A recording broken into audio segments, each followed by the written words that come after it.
पहिले पनि गर्ने कोरोनाले गर्दाखेरि अहिले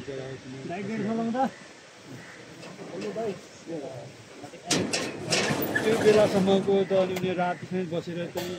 गरेर गइरहनु त्यो बेला उनीहरू फोन भयो उनीहरूले आफैले त मागेर गर्नुपर्ने काम अब त्यही विदेशमा बसेको मान्छेले यहीँको मान्छेले ल भनेर पैसा दियो भने बनाउने काम हुन्थ्यो त अनि पैसा उठाएर बनाउनु भनेको त्यो होइन त्यो बेलासम्मको भनेर ठिकै अब पछि त किनभने कामै भएन अब तिनीहरूले पैसै जम्मा पार्न सकेन त अब अर्काको विशाल बनाउने भने त सरकारले दिँदैन होइन सकेन ठुलो हो क्या प्रोजेक्ट त्यो बेलासम्मको हो अब त्यो बेला अब के डिजाइन त अब 5,000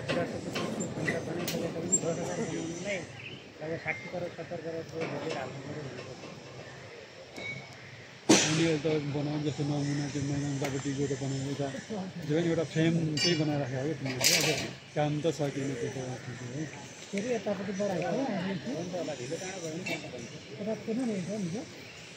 बन्न पर्ने पोखराको अब अस्ति भयो हिजो भर्खरै के अरे आइसिसीको मान्छेहरू आएर